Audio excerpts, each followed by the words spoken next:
नमस्कार साथियों, सरोकार न्यूज़ में आपका एक बार फिर स्वागत है।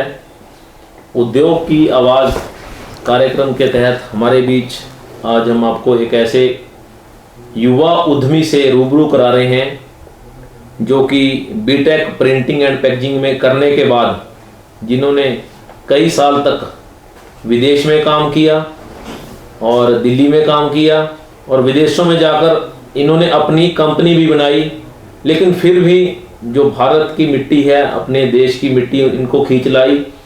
और ये पहले युवा है। भारत के युवा अक्सर पढ़ लिख कर शिक्षा लेकर उनका एक ही मंतव्य होता है कि वो विदेश में जाएं, वहीं खाएं पिएं और किसी ना किसी तरीके से वहाँ की नागरिकता मिले और वहीं रहे और वहाँ की एक साफ सुथरी जो है लाइफ उसको जिए। लेकिन हमारे बीच जो उद्यमी है, मैं इनका परिचय करवाना चाहूँगा। हमारे बीच है नीरज शर्मा। नीरज जी, आपका स्वागत है। नमस्कार जी। तो नीरज जी बद्दी में अपना प्रिंटिंग पैकेजिंग जो है उद्योग जो चलाते हैं और विदेशों में अपना उद्योग और नौकरी छोड़कर किस प्रकार इन्होंने भारत का रुख किया और भारत और हिमाचल के विकास में इनका किस प्रकार का योगदान है, आइए इनसे जानते हैं। नीरज जी, सर्वप्रथम अपने बारे में हमें बताइए। सबसे पहले तो राणा जी, मैं आपका तहे दिल से धन्यवाद करना चाहता हूँ यहाँ स्टूडियो में बुलाने के लिए। और मैं अपने जहाँ तक बात है मेरे बैकग्राउंड की, मैं कोई बहुत बड़ी बिजनेस फैमिली से नहीं निकला हूँ। मेरे पिताजी किसान हैं और मेरी माताजी एक होम मेकर हैं।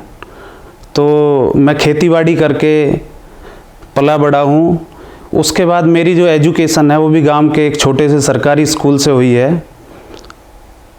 और मेरा गत्ता उद्योग से, प्रिंटिंग और पैकेजिंग इंडस्ट्री से मैं 2005 से जुड़ा हुआ हूँ, क्योंकि 2005 में मैंने बीटेक में एडमिशन लिया था इंजीनियरिंग में, printing and packaging technology from Guru Jambheshwar university of science and technology Hisar से। तो जब आपने ये प्रिंटिंग की अपनी डिग्री के हिसाब से, तो मन में क्या आया, अब नौकरी करनी है, घर कैसे चलाना है, घर की स्थिति कैसी थी, कैसे आया कि अब बाहर निकलना है? आपने बताया किसान के बेटे हैं, ज़्यादा नहीं पता था किस तरह चलना है, डिग्री भी होगी, किस तरह आप बाहर निकले? हाँ बिल्कुल, उस टाइम पे बिल्कुल भी दिमाग में नहीं था कि कहीं कोई बड़ा बिजनेस सेट करना है या कोई फैक्ट्री लगानी है। बस नौकरी से ज़्यादा सोच नहीं थी। और उस टाइम पे मैं 3-4 महीने लगभग मुझे काफ़ी स्ट्रगल करना पड़ा नौकरी ढूंढने में। फिर मैंने एक Technova imaging systems private limited company है दिल्ली में, जहाँ पे मैंने as a technical sales executive join किया था बीटेक करने के बाद में। उसके बाद में एक जापान की कंपनी है सकाटा इंक्स, इनका भी गुड़गांव में ऑफिस है। और वहाँ पे भी मैंने एज ए किसी ज़्यादा बड़ी पोस्ट पे नहीं था, as a technical sales executive मैंने वहाँ पे ज्वाइन किया था। फाइनेंशियली मैं वहाँ पे काफ़ी कुछ ग्रोथ नहीं कर पाया था, लेकिन मैंने एक्सपोजर काफ़ी लिया था। मतलब डोर टू डोर विजिट करके काफ़ी नए रिलेशंस बनाए, मार्केट में काफ़ी लोगों से जुड़ा। मीनवाइल मुझे एक ऐसा ऑफ़र मिला, मेरी शुरू से सोच होती थी कि भाई कहीं बाहर विदेश में जाके काम करना है। तो उस टाइम पे मुझे अफ्रीका से ऑफ़र आया as a territory sales manager के लिए। और वो लिंक्डइन के थ्रू, सोशल मीडिया के थ्रू ही मुझे जॉब मिली थी।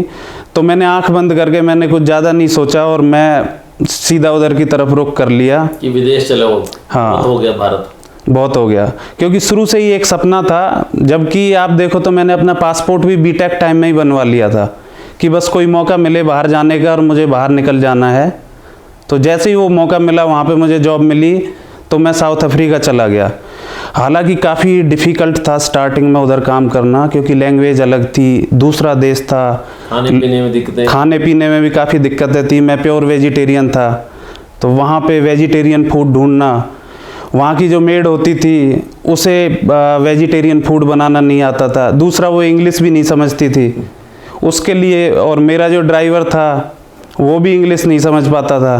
तो मैंने वहाँ की लोकल लैंग्वेज स्वाहिली सीखी, जिसको सीखने की वजह से मुझे काफ़ी बेनिफिट मिला और कोरियन लोगों ने वहाँ पे इंडस्ट्रीज लगाई हुई थी, उन लोगों के साथ लिंक बने।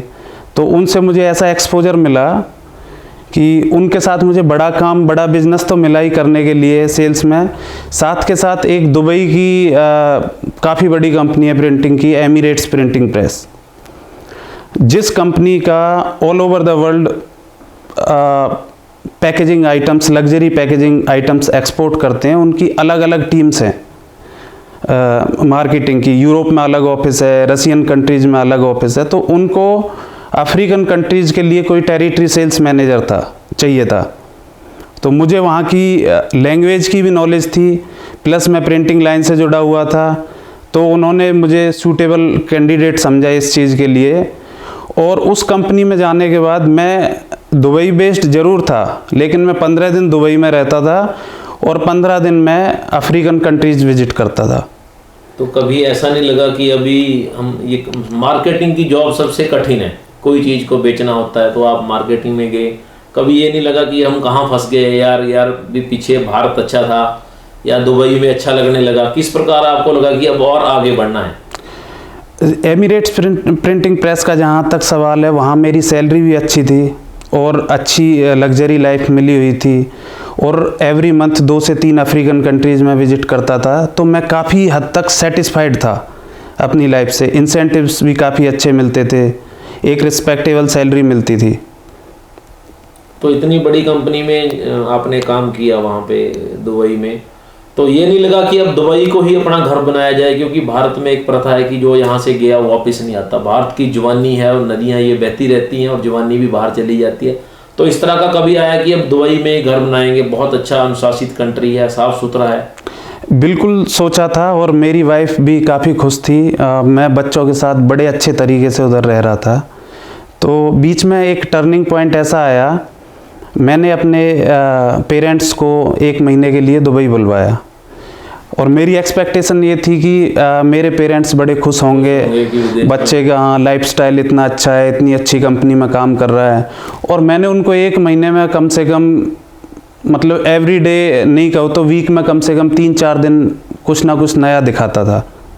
लेकिन क्या होता था, जब भी मैं कार में बैठा हुआ होता था, मेरे बॉस का फ़ोन आ गया तो मैं सबको चुप करा देता था या कहीं गाड़ी रोक के फिर बात करता था फ़ोन पे। तो मेरे पिताजी ने एक ऐसी बात बोली थी, बेटा बाकी तो मुझे सब कुछ अच्छा लगा इधर, बहुत अच्छा है, हाँ, लेकिन जो गुलामी की ज़िंदगी तू यहाँ जी रहा है, पराधीन सपने हु सुख नाही। उन्होंने एक ऐसी लाइन बोली थी, रामायण का, तुलसीदास जी ने लिखा हुआ रामायण का श्लोक है, पराधीन सपने हु सुख नाही। तो उन्होंने समझाया कि दूसरे के अधीन रह के कभी सुख नहीं मिल सकता। वो लाइन सुन के बड़ा मतलब दिमाग में हलचल रही काफ़ी दिन तक। छोटी सी बात, हाँ, छोटी सी बात, क्योंकि उनको ऐसा लगा कि यहाँ पे इसके बॉस का फ़ोन आ जाता है, कैसे डर के उससे फ़ोन पे बात करता है, फिर गाड़ी बंद कर देता है, यस सर करता है और हमें भी चुप करा देता है।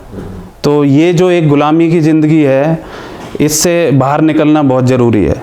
उनको ऐसा कहीं ना कहीं ऐसा फील हुआ कि लड़का एक बड़े मुकाम पे तो है लेकिन अभी स्वतंत्र नहीं। उनको लगा मुकाम तो बहुत बड़ा है, सैलरी है, परिवार है, कंपनी ने गाड़ियां दी है, बंगला है, लेकिन उन्होंने अपने किसान के तरीके से सोचा कि नहीं, अब जो है हम आज़ाद होना चाहिए हमें और अपनी ज़िंदगी। तो फिर कैसे वहाँ से आपने सोचा कि फिर जब मैंने अपने पिताजी की ये बात सुनी तो उसी टाइम मैंने डिसाइड कर लिया। 2-3 महीने में मैंने लगभग सारा कुछ वाइंड अप किया, क्लाइंट से बात करी, रिज़ाइन डाला वहाँ से और मैं इंडिया वापस आ गया। फिर यहाँ से जाने के बाद फिर मैंने दुबई में ही कंपनी रजिस्टर करवाई, अपनी खुद की कंपनी रजिस्टर करवाई और वहाँ पे वेयर हाउस लिया रेंट पे। उस टाइम पे मैंने इंडिया और चाइना से पैकेजिंग मटेरियल्स एक्सपोर्ट आउटसोर्स करना स्टार्ट किया और सेम मटेरियल जो मैंने अपनी मेहनत से कुछ क्लाइंट कमाए थे अफ्रीकन कंट्रीज़ में, उनको एक्सपोर्ट करना स्टार्ट किया। तो आपने कहा कि अब नौकरी बहुत होगी लेकिन अब काम करेंगे विदेश में ही, विदेश में काम शुरू। कितनी देर आपने काम किया फिर? लगभग मैंने 2 साल तक वो काम किया। उसके बाद मेरे फिर दिमाग में आया, क्यों, जब हम इतना सब कुछ कर रहे हैं तो क्यों ना हम अपने देश के लिए करें। मैंने वहाँ कुछ लोगों को नौकरी दे रखी थी, अब बाहर लोगों को बुला के, तो अपने दिमाग में एक चीज़ आती थी कि यार अपने देश में अगर मैं लोगों को कुछ एम्प्लॉयमेंट देता हूँ तो मेरे और ज़्यादा सेटिस्फेक्शन मिलेगी। और अभी तो मैं ट्रेडिंग कर रहा हूँ, यहाँ पे 4-6 लोगों को ही नौकरी दे सकता हूँ, लेकिन अगर मैं मैन्युफैक्चरिंग करता हूँ, सेम चीज़ जो आइटम मैं चाइना से आउटसोर्स कर रहा हूँ या इंडिया से कर रहा हूँ, वो चीज़ मैं खुद मैन्युफैक्चर करता हूँ तो 200, 300, 400 लोगों को नौकरी दे पाऊँगा। तो ये सोचते हुए बस 2020 में हिमाचल की तरफ रुख किया। तो 2020 में जब दुबई से आए, सबसे पहले घर गए, तो उसके बाद क्या डिसाइड किया कि अब किस और चलना है? बस मैन्युफैक्चरिंग ही एक दिमाग में थी कि जो आइटम मैं एक्सपोर्ट कर रहा हूँ बाहर, अब मुझे वो किसी से ख़रीद के ट्रेडिंग करके नहीं देने हैं, अपनी फैक्ट्री लगानी है और मैन्युफैक्चर करके ही वो सेम चीज़ अफ्रीका एक्सपोर्ट करना है। तो देवभूमि हिमाचल को क्यों चुना? जब आप आए हरियाणा में भी सोर्स थे, दिल्ली में भी आपके लिंक थे, तो ऐसा क्या लगा कि हिमाचल की ओर चलते हैं? यहाँ पे बेसिकली क्या था कि पैकेजिंग इंडस्ट्रीज़ के लिए काफ़ी बेनिफिट्स थे, सरकार की तरफ से सब्सिडीज़ थी। और थोड़ा सा बाहर रहने के बाद जब मैं दिल्ली गुड़गांव में आया और वहाँ के पोल्यूशन में मेरे बच्चों को भी सूटेबल नहीं रह सकता था। उसके बाद जब कुछ वेंडर्स थे यहाँ पे हिमाचल में जिनसे मटेरियल लेता था, तो फैमिली के साथ घूमने आया, अच्छी हवा पानी मिली, तो डिसाइड कर लिया बस यहीं पे रहना है, यहीं पे फैक्ट्री लगानी है। तो हिमाचल को अपना घर बना लिया अपना? तो, बिल्कुल। तो हिमाचल में जो आपने यूनिट लगाया वो पहले लगा, तो किस प्रकार वो काम करता है और कितने लोगों को जो है रोजगार दे रहे हैं? किस प्रकार की कार्य प्रणाली है आपके उद्योग की? हाँ, मैं बता देता हूँ। फॉर्च्यूनर पैकेजिंग 2012 में स्टार्ट हुआ। मेरे ही यूनिवर्सिटी के विश्वविद्यालय के सीनियर्स हैं जिन्होंने स्टार्ट किया था। हाँ, नो डाउट मेरे आने के बाद कंपनी मल्टीफोल्ड हुई, काफ़ी ग्रोथ हुई, नया यूनिट भी लगाया और टर्नओवर भी काफ़ी बढ़ाया। लेकिन मेरे पार्टनर हैं अनुराग गोडिया, नवीन वत्स, इनकी काफ़ी मेहनत लगी है क्योंकि इन्होंने जीरो से उस कंपनी को आगे बढ़ाया है। और फॉर्च्यूनर पैकेजिंग आज देखने के लिए दिखता है कि भाई यूनिट 1 है, यूनिट 2 है, फॉर्च्यूनर पेपर प्रोडक्ट है, बड़ा ग्रुप है यहाँ का, लेकिन उसके पीछे बहुत बड़ी मेहनत लगी हुई है, सोच लगी हुई है, सालों की।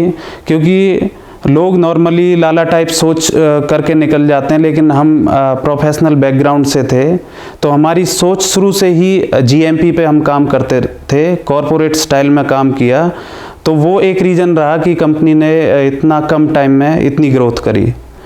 और फॉर्च्यूनर पैकेजिंग का जहाँ तक सवाल है, हम इसमें फॉर्च्यूनर पेपर प्रोडक्ट में हम कोरुगेटेड बॉक्सेस बनाते हैं, फॉर्च्यूनर पैकेजिंग में हम मोनो कार्टन्स बनाते हैं, फार्मा के लिए जो प्राइमरी पैकेजिंग बॉक्सेस होते हैं, और फॉर्च्यूनर पैकेजिंग यूनिट 2 में हम फैंसी पैकेजिंग बॉक्सेस बनाते हैं, जो लाइक जैसे पंखे का बॉक्स हो गया, मिक्सी का बॉक्स हो गया, जिनको प्रिंटेड कोरुगेटेड बॉक्सेस बोलते हैं। हम तीनों यूनिट में हमने अलग अलग लाइक कॉरपोरेट स्टैंडर्ड से टीम रखी हुई है, टीम मैनेज करती है और हम तीनों डायरेक्टर्स ओवरव्यू करते हैं सारी चीज़ों को। तो नीरज, ये बात आपको सुकून देती है कि मैं दुबई में 6-7 लोगों को रोजगार दे रहा था और यहाँ हमारे पास 100 से 150-200 लोगों को रोजगार दे रहा, तो इतना आपको मन में एक सेटिस्फेक्शन है कि अगर मैं वहाँ नौकरी ना छोड़ता, तो आपने कंपनी भी लगा ली थी अपनी दुबई में, वो कंपनी आज ट्रेडिंग कंपनी, तो आपको मन में सुकून होता है कि नहीं? अब बिल्कुल, बहुत ज़्यादा सुकून होता है और बहुत अच्छी प्राउड फीलिंग आती है कि हम इतने लोगों को रोज़गार दे पा रहे हैं। लाइक ये चीज़ हो सकता है हम विदेश में भी नौकरी लगा के रोज़गार दे पाते, लेकिन अपने देश का भला नहीं कर पाते। तो इस चीज़ की बड़ी खुशी होती है कि अपनी मातृभूमि में आके मैन्युफैक्चरिंग यूनिट लगाई और वहाँ पे इतने सारे लोगों को रोज़गार दिया। तो हिमाचल सरकार अभी परिवर्तन हुआ है, चुनाव हुए, नई सरकार बनी है, उससे आपकी क्या क्या अपेक्षाएं हैं? किस तरह का आप चाहते हैं कि उद्योगों को ये रियायतें मिले या ये सुविधाएं मिले? क्या आपको लगता है कि ये चीज़ें होनी चाहिए, नहीं हुई है? हिमाचल गवर्नमेंट से, पुरानी सरकार का तो छोड़ो, नई सरकार से अभी जो मेरी खुद की एक्सपेक्टेशन है, क्योंकि एक बिजनेसमैन आदमी का सबसे बड़ी चीज़ उसके पास होती है उसका वक्त, टाइम। यहाँ पे क्या है, जब कोई आदमी इन्वेस्टमेंट करने के लिए आता है तो उसे 118 कराने में जो सालों निकल जाते हैं, जो उसका वक्त ख़राब होता है, जो टाइम उसके अंदर एनर्जी होती है जो उसको बिज़नेस को डेवलप करने पे लगाना चाहिए, जो स्टेट को भी, गवर्नमेंट को भी, एम्प्लॉयमेंट को, सारी चीज़ों को बेनिफिट दे सकता है। वो टाइम, वो वक्त उसका ख़राब जाता है 118 के लिए चक्कर काटने में। तो ये एक बहुत बड़ी परेशानी का सबब बना हुआ है। मेरी नई सरकार से गुजारिश है, इसको उस वे में इसका जो प्रोसेस है इतना इजी किया जाए, क्योंकि इसको कॉम्प्लिकेट नहीं किया जाए। ये स्टेट के बेनिफिट के लिए है। कोई भी नया आदमी आएगा, फैक्ट्री लगाएगा, तो उससे अल्टीमेटली बेनिफिट सरकार को मिलना है, स्टेट को मिलना है और लोगों को एम्प्लॉयमेंट मिलना है। और कोई इशू जो आपको लगता है? दूसरा एक छोटा सा इश्यू है, क्योंकि हम लोग दिल से हिमाचली हो चुके हैं, देवभूमि में रहते हैं और यहाँ पे इन्वेस्टमेंट किया और इस जगह को छोड़ने का यहाँ रहने के बाद तो बिल्कुल मन नहीं है। लेकिन आज भी हम फैक्ट्री हिमाचल में लगाई हुई है, लेकिन रहते चंडीगढ़ में हैं, क्योंकि हम यहाँ पे अपनी ज़मीन नहीं खरीद सकते। तो एटलीस्ट एज एक जिसने इन्वेस्टमेंट करा है, जिसने फैक्ट्री लगाई है, उसके लिए मैं नहीं कहता कि हमें एग्रीकल्चर के लिए ज़मीन मिले। एज ए बिजनेसमैन एक लाइक 500 स्क्वायर मीटर का एक प्लॉट लेने की कम से कम अनुमति दी जाए कि आप कहीं भी हिमाचल में ले सके, क्योंकि आपने अपना घर इसी को बना लिया, कर्म भूमि और जन्मभूमि। बिल्कुल कर्म भूमि और जन्मभूमि देवभूमि को बना लिया है। तो आपका जो आपने ये किया, जब आप वहाँ से आए तो क्या जो आपके खासकर आपकी बीवी थी या और था, बच्चे थे, उन्होंने कुछ ऐसा कहा कभी कि आप इंडिया क्यों आए, हम वो देश बहुत अच्छा है, सिविलाइज्ड है, कुछ ऐसी बात आपके मन में हो? हाँ, उधर से आने के बाद फर्क है यहाँ की लाइफ में? बिल्कुल बहुत ज़्यादा फर्क है। बहुत फ़र्क है।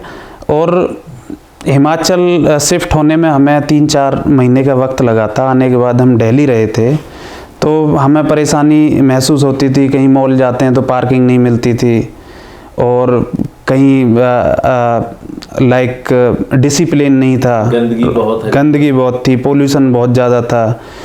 छोटे बड़े वाले बेटे को खांसी नहीं रुक रही थी, कफ हो जाता था इधर आने के बाद। तो मेरी वाइफ को कई बार उन्होंने ऐसा बोला था कि हम बेकार आ गए, इतनी अच्छी लाइफ थी, इतना स्टैंडर्ड से रहते थे, कोई टेंशन नहीं थी, कोई डर नहीं था, कोई लड़ाई झगड़ा नहीं होता था। यहाँ पे आने के जस्ट बाद दूसरे दिन पेट्रोल पंप पे रुका डीजल फिलअप कराने के लिए कार में, वहाँ लोग उल्टा सीधा बोलने लगे। तो कह रही बताओ कैसे लोग हैं, सिविलाइज्ड नहीं है, ये है। मतलब हम वहाँ रहने के बाद में जब 8-9 साल बाद वापस आते हैं तो अपने ही लोगों में डिफरेंस लगने लगता है। लेकिन कहीं ना कहीं मेरे दिमाग में था कि अगर हम यहाँ पे फैक्ट्री लगाते हैं, लोगों को एम्प्लॉयमेंट देते हैं, थोड़ा समृद्धि आती है देश के अंदर, तो लोगों की सोच भी बदल जाएगी। तो हम नहीं करेंगे, हम बिजनेसमैन अगर ये काम नहीं करेंगे तो एक आम आदमी कैसे कर पाएगा?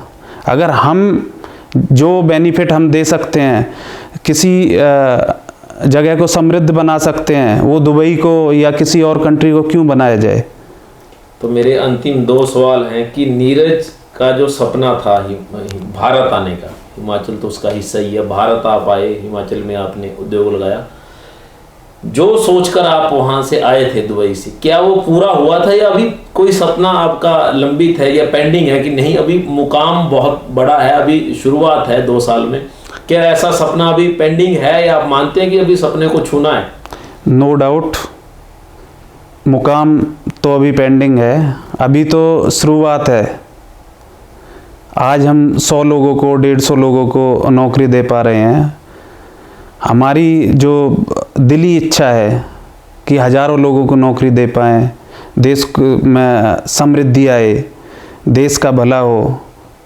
तो अभी अचीवमेंट आपकी पेंडिंग है जो आपको लगता है कि? बिल्कुल, और उसके लिए हमें तत्पर लगातार काम करना पड़ेगा। अभी ये रास्ता जस्ट मैं वही कहूँगा कि अभी शुरुआत है, रास्ता बहुत बड़ा है, अभी मंजिल दूर है, अभी मंजिल बाकी है।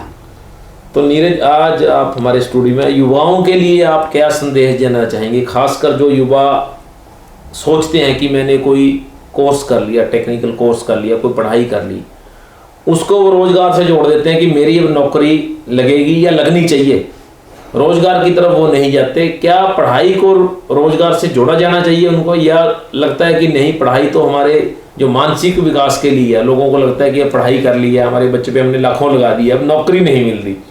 किस तरह आप देखते हैं? नहीं, मेरा युवाओं के लिए यही संदेश है। देखो, युवाओं के लिए पढ़ाई तो ज़रूरी है, बिना पढ़ाई के तो सोच नहीं बदल सकती लोगों की, लेकिन पढ़ाई के साथ साथ अपना घर बार परिवार चलाने के लिए रोज़गार भी बहुत ज़रूरी है।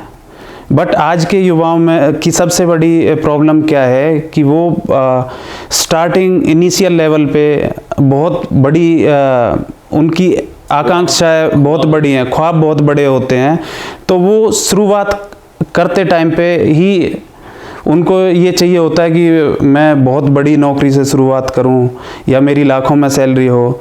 तो उनके लिए मेरा संदेश ये है कि ये मैटर नहीं करता कि आप किस लेवल से स्टार्ट कर रहे हैं, मैटर ये करता है कि आप कहाँ से स्टार्ट करके कहाँ पहुँचते हैं। तो आपको स्टार्टिंग में 2-4 साल अगर कम सैलरी की नौकरी भी मिलती है, लेकिन उसके साथ साथ आपको पैसा कम मिलता है, लेकिन आपको तजुर्बा बहुत मिलता है, जिस तजुर्बे के बेस पे आप अपना बिजनेस लगा सकते हैं। आपकी युवाओं की सोच सिर्फ रोज़गार तक नहीं टिकी होनी चाहिए, हमें रोज़गार लेने वाला नहीं बनना, हमें रोज़गार देने वाला बनना है, जॉब सीकर नहीं बनना। जॉब सीकर नहीं बनना। तो हम अगर इस चीज़ पे अटके हुए रह जाएंगे कि आज हमारी लाखों की सैलरी हो, तो हम रोज़गार कैसे दे पाएंगे। आज हम कम सैलरी पे काम करके अगर हम अपने तजुर्बे को इतना बढ़ा लेते हैं, अपनी नॉलेज को बढ़ा लेते हैं कि कल हम कोई इंडस्ट्री लगाते हैं या हम रोज़गार देते हैं लोगों को, तो उस वक्त की जो फीलिंग है वो दिल को सुकून देने वाली होती है। धन्यवाद नीरज जी, बहुत बहुत धन्यवाद आपका। तो ये थे हमारे साथ मूलतः पलवल हरियाणा के रहने वाले युवा नीरज शर्मा, जो कि बद्दी में फॉर्च्यूनर पैकेजिंग के नाम से जो यूनिट चलाते हैं।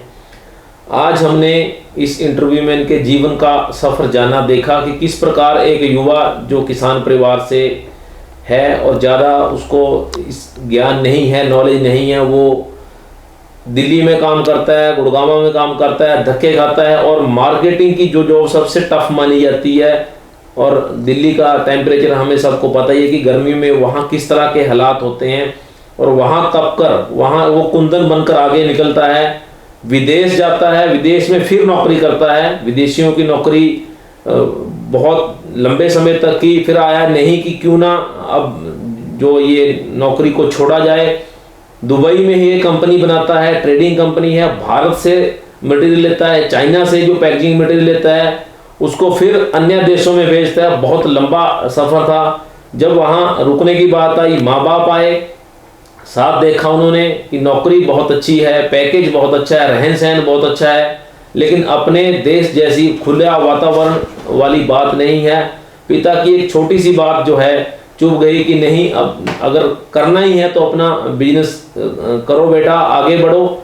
भारत आया, भारत आके देवभूमि हिमाचल को चुना और एक और यूनिट लगाया, 2 यूनिट कंपनी के चल रहे थे, एक और यूनिट लगाया, और आज जो है वो सैकड़ों लोगों को, सैकड़ों युवाओं को नीरज जो है रोजगार जो दे रहा है। तो ये स्टोरी जो है युवाओं के लिए एक प्रेरणा स्रोत है कि मंजिलें बहुत हैं, लेकिन हमें आगे बढ़ना होगा।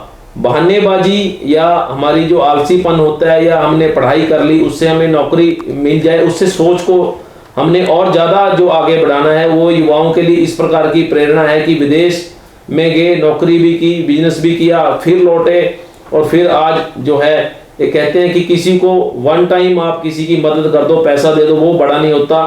किसी को आप नौकरी दे दो, वो उसके ऊपर सारी ज़िंदगी का जो एहसान होता है, और सारी ज़िंदगी जिसको आप नौकरी देते हो वो कमा सकता है। और कुछ डिमांड्स इन्होंने हिमाचल प्रदेश की नई सरकार से रखी है कि धारा 118 का सरलीकरण होना चाहिए, जो कि बहुत बड़ा हर्डल है, बाधा है। दूसरा इन्होंने रखा कि जब हमने अपना जीवन, बहुमूल्य जीवन, हिमाचल को ही घर बना लिया, कर्म भूमि यही है, 500 से 1000 मीटर का जो रहायशी प्लाट कहीं भी हिमाचल में खरीदने की अनुमति होनी चाहिए, चाहे कृषि भूमि इनके नाम ना हो। बहुत सारे मुद्दे नीरज ने उठाए, और आप हमारे स्टूडियो में, आपका एक बार फिर धन्यवाद। बहुत बहुत धन्यवाद। जय भारत।